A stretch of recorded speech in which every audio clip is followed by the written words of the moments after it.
નમસ્કાર મારા વાલા વિદ્યાર્થી મિત્રો, સ્વાગત છે તમારું। આજે વાત કરીશું ધોરણ 6માં મિત્રો આપણી પ્રથમ વાર્ષિક પરીક્ષા તારીખ 6/10/2025ને સોમવારના રોજ જે સામાજિક વિજ્ઞાનનું પેપર લેવામાં આવનાર છે તેનું મિત્રો પેપરનું આપણે નવી બ્લુપ્રિન્ટ મુજબ સોલ્યુશન સંપૂર્ણ જોઈશું, જે વિદ્યાર્થી મિત્રો તમારી આવનારી પરીક્ષામાં તમને ખૂબ જ ઉપયોગી નીવડશે।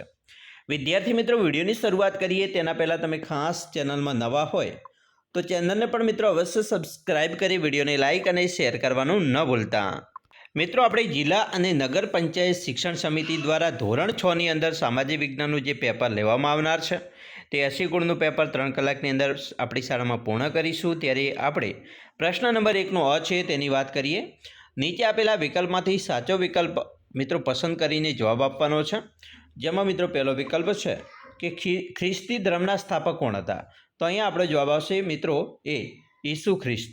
બીજું, ઘણીવાર સાલવારીને બીસીને બદલે મિત્રો કઈ રીતે લખવામાં આવ્યું છે? તો તેને મિત્રો આપણે BCE તરીકે લખીએ છીએ। 3, પ્રાચીન સમયમાં માનવી શેના ઉપર લખાણ કરતો હતો?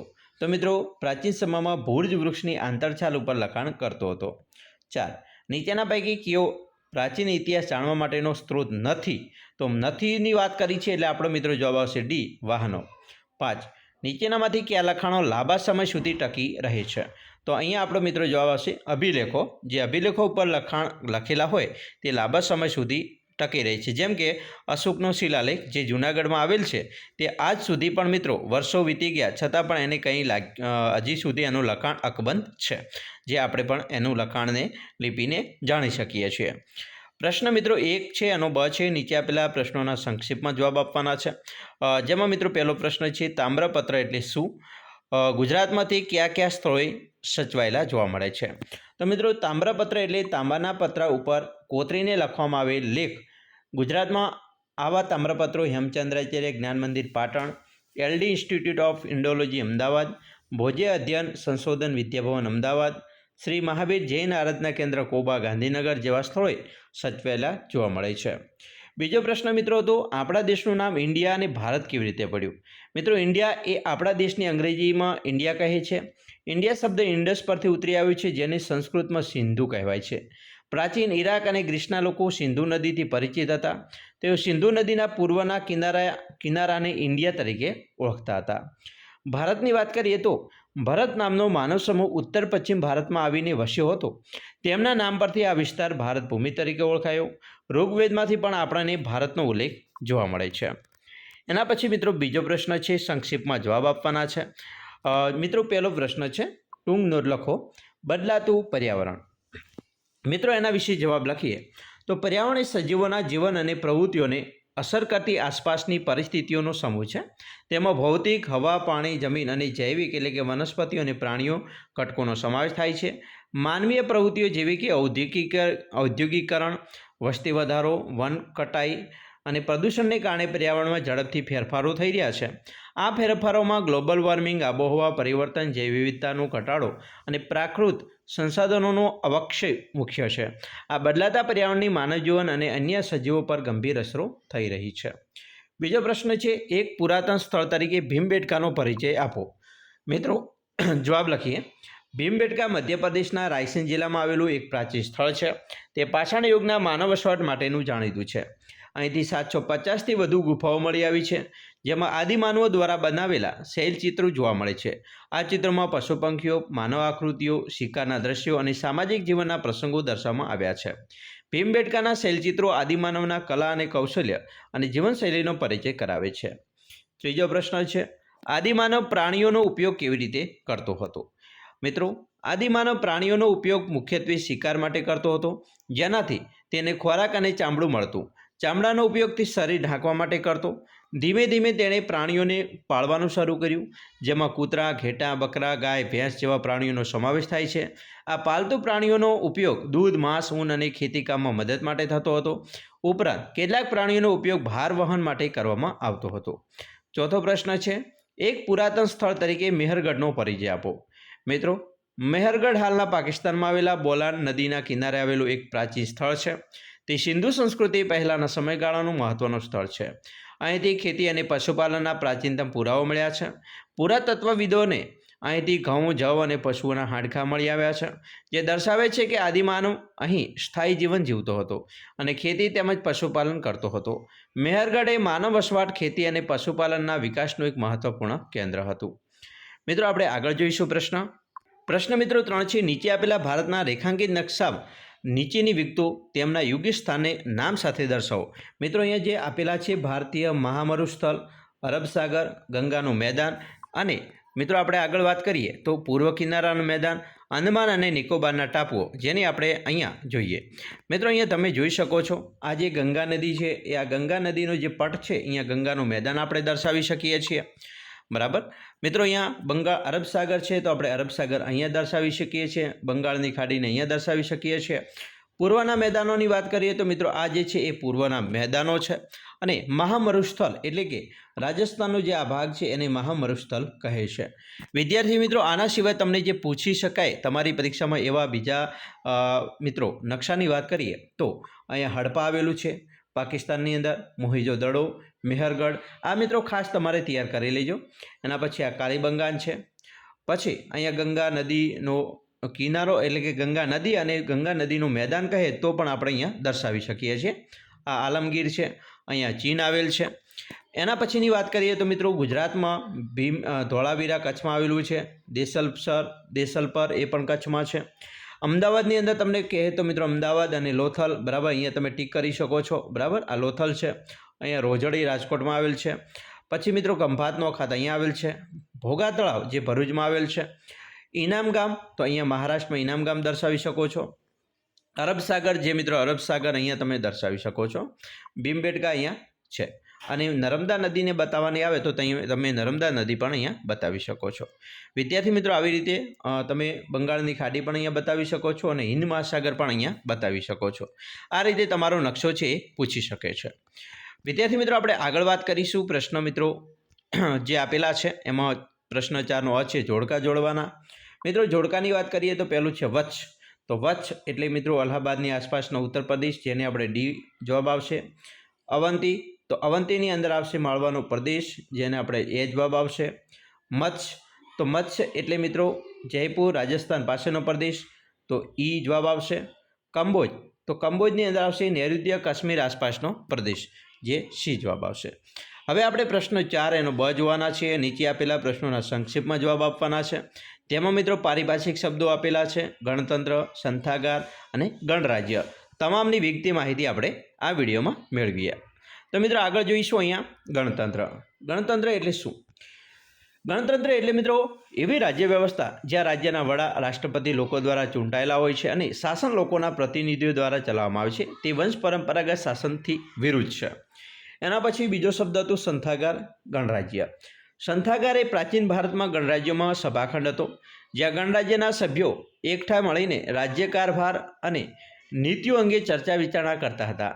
ગણરાજ્ય એટલે એવું રાજ્ય જ્યાં શાસન કોઈ એક રાજા દ્વારા નહીં પરંતુ ગણ એટલે કે સભ્યો દ્વારા ચૂંટાયેલા પ્રતિનિધિઓ દ્વારા સામૂહિક રીતે ચલાવવામાં આવે છે. મિત્રો આપણે આગળ જોઈશું પ્રશ્ન 5. નીચે આપેલા પ્રશ્નોના મુદ્દાસર જવાબ આપવાના છે, જેમાં એક બુધ ગ્રહ વિશે ટૂંકમાં માહિતી આપો. તો મિત્રો બુધ સૂર્યમંડળની સૌથી નાનો અને સૂર્યથી સૌથી નજીકનો ગ્રહ છે. તે ખૂબ ઝડપથી સૂર્યની પરિક્રમા કરે છે, તેથી તેને સૂર્યનો એક ચક્કર પૂરો કરવામાં માત્ર 88 પૃથ્વી દિવસ લાગે છે.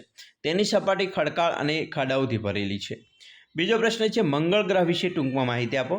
મિત્રો મંગળને લાલ ગ્રહ તરીકે પણ ઓળખવામાં આવે છે, કારણ કે તેની સપાટી પર આયર્ન ઓક્સાઇડ, લોહ ઓક્સાઇડની હાજરીને કારણે તે લાલ રંગનો દેખાય છે. તે પૃથ્વી પછીનો ચોથો ગ્રહ છે અને તેના 2 નાના ગ્રહો ફોબોસ અને ડીમોસ છે. ત્રીજો પ્રશ્ન છે ગુરુ ગ્રહ વિશે ટૂંકમાં માહિતી આપો. મિત્રો ગુરુ સૂર્યમંડળનો સૌથી મોટો ગ્રહ છે. તે મુખ્યત્વે હાઇડ્રોજન અને હિલિયમ જેવા વાયુઓનો બનેલો છે, તેથી તેને વાયુ રાક્ષસ પણ કહેવાય છે. તેની પર એક મોટો લાલ ધબ્બો ગ્રેટ રેડ સ્પોટ આવેલો છે, જે એક વિશાળ વાવાઝોડું છે. તેના ઘણા ઉપગ્રહો છે, જેમાં ગેનીમેડ, કેલિસ્ટો, આયો અને યુરોપા મુખ્ય છે. પ્રશ્ન મિત્રો 6ની વાત કરીશું. નીચે આપેલા પ્રશ્નોના સંક્ષેપમાં જવાબ આપવાના છે, જેમાં પહેલો પ્રશ્ન છે ઉત્તરાયણ એટલે શું?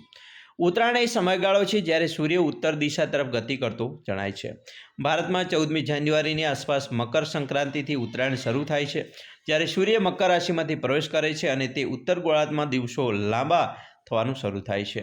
એના અર્થમાં બીજો પ્રશ્ન મિત્રો પૂછી શકે છે, અક્ષાંશ વૃત્ત અને રેખાંશ વૃત્ત એટલે શું? મિત્રો, અક્ષાંશ વૃત્ત પૃથ્વીના ગોળા પર વિષુવવૃત્તની સમાંતર દોરેલા કાલ્પનિક વર્તુળોને અક્ષાંશ વૃત્ત કહે છે. તે પૃથ્વી પર કોઈ સ્થળનું ઉત્તર દક્ષિણ સ્થાન દર્શાવે છે. રેખાંશ વૃત્ત પૃથ્વીના ગોળા પર ઉત્તર ધ્રુવથી દક્ષિણ ધ્રુવ સુધી દોરેલી કાલ્પનિક અને અર્ધવર્તુળાકાર રેખાઓને રેખાંશ વૃત્ત કહે છે. તે પૃથ્વી પર કોઈ સ્થળનું પૂર્વ પશ્ચિમ સ્થાન દર્શાવે છે. એના પછી મિત્રો પ્રશ્ન 7ની વાત કરીશું. નીચે આપેલા પ્રશ્નોના સંક્ષિપ્તમાં જવાબ આપવાના છે. પહેલો પ્રશ્ન છે કે કયા ગ્રહો આંતરિક ગ્રહો તરીકે ઓળખાય છે? તો મિત્રો બુધ, શુક્ર, પૃથ્વી અને મંગળ છે એ આંતરિક ગ્રહ તરીકે ઓળખવામાં આવે છે, કારણ કે તેઓ સૂર્યની નજીક આવેલા છે અને ખડકાળ સપાટી ધરાવે છે. બીજો પ્રશ્ન છે, પરિક્રમણ એટલે કે કક્ષા ભ્રમણ એટલે શું? પરિક્રમણ એટલે ગ્રહોની સૂર્યની આસપાસ નિશ્ચિત કક્ષામાં ફરવું. પૃથ્વી સૂર્યની આસપાસ એક પરિક્રમા પૂર્ણ કરતાં લગભગ 365 દિવસ લાગે છે. એના અર્થમાં બીજો પ્રશ્ન છે, આંતરરાષ્ટ્રીય દિનાંતર રેખા ઇન્ટરનેશનલ ડેડલાઇનની માહિતી આપો. આંતરરાષ્ટ્રીય દિનાંતર રેખા એ પૃથ્વી પરની એક કાલ્પનિક રેખા છે જે તારીખના ફેરફારને દર્શાવે છે. તે લગભગ 180 અંશ રેખાંશ પરથી પસાર થાય છે અને પેસિફિક મહાસાગરમાંથી પસાર થતી વખતે કેટલીક જગ્યાએ વળાંક લે છે, જેથી જમીન વિસ્તારોમાંથી પસાર ન થાય. એના પછી પ્રશ્ન 8 છે, એનો છે માગ્યા મુજબ જવાબ આપવાના છે. જેમાં પહેલો પ્રશ્ન છે, મૃદાવરણ એટલે શું? મૃદાવરણ એટલે કે પૃથ્વીની સૌથી ઉપરની નક્કર સપાટી જે ખડકો ખનિજોની બનેલી છે અને માટીના પાતળા પરથી ઢંકાયેલી છે. જલાવરણ શેનું બનેલું છે? તો મિત્રો જવાબ જોઈએ. જલાવરણ એ પાણીના વિવિધ સ્ત્રોતો જેવા કે મહાસાગરો, સમુદ્રો, નદીઓ, સરોવરો, ભૂગર્ભ જળ અને બરફના સ્વરૂપમાં રહેલા પાણીનું બનેલું છે. 3. જીવસૃષ્ટિમાં કોનો સમાવેશ થાય છે? જવાબ, જીવસૃષ્ટિમાં પૃથ્વી પરના તમામ સજીવો એટલે કે વનસ્પતિઓ, પ્રાણીઓ, સૂક્ષ્મજીવો અને મનુષ્યોનો સમાવેશ થાય છે. 4. પૃથ્વીના 4 મુખ્ય સ્ત્રોત કયા છે? તો પૃથ્વીના 4 મુખ્ય સ્ત્રોતોમાં મૃદાવરણ, જલાવરણ, વાતાવરણ અને જીવાવરણનો સમાવેશ થાય છે. 5. વાતાવરણના મુખ્ય વાયુઓ કયા કયા છે? તો વાતાવરણના મુખ્ય વાયુઓમાં મિત્રો nitrogen, oxygen, argon, carbon dioxide અને અન્ય નિષ્ક્રિય વાયુઓ પણ છે. આગળ વાત કરીશું મિત્રો. પ્રશ્ન વાતાવરણના મુખ્ય વાયુ જોયા. પ્રશ્ન 8 એનો બ છે. નીચેના વિધાનો ખરા છે કે ખોટા તે લખવાના છે. જેમાં 1. વાતાવરણમાં ઓક્સિજન 150 કિલોમીટરની ઊંચાઈ સુધી હોય છે. તો આ વિધાન ખોટું છે, કારણ કે મિત્રો 150 નહીં પરંતુ 130 કિલોમીટરની ઊંચાઈ સુધી હોય છે. બીજો પ્રશ્ન છે, મહાસાગરો આપણા જળમાર્ગો બન્યા છે. તો આ વિધાન સાચું છે. 3. પૃથ્વી સપાટી પર પાણી અને હવાને કારણે સજીવ સૃષ્ટિ વિકાસ પામે છે. તો આ વિધાન પણ સાચું છે. 4. ઓઝોન વાયુ સૂર્યના પારજાંબલી કિરણોથી પૃથ્વી પરના સજીવોને બચાવે છે. આ વિધાન પણ સાચું છે. 5. વાતાવરણ પૃથ્વી માટે કુદરતી ઢાલની ગરજ સારે છે. તો આ વિધાન પણ સાચું છે. હવે આપણે જોવાના છીએ પ્રશ્ન 9. નીચે આપેલા પ્રશ્નોના મુદ્દાસર જવાબ આપવાના છે. તો જેમાં 1 છે, લોકોમાં જોવા મળતી વિવિધતામાં એકતા વિશે ટૂંકમાં માહિતી આપો. તો ચાલો મિત્રો જોઈએ. મિત્રો એનો જવાબ છે કે ભારત વિવિધતામાં એકતાનું ઉત્તમ ઉદાહરણ છે. અહીં વિવિધ ધર્મો, ભાષાઓ, સંસ્કૃતિઓ અને જીવનશૈલી ધરાવતા લોકો એકબીજા સાથે સુમેળભર્યા સંબંધો જાળવીને રહે છે.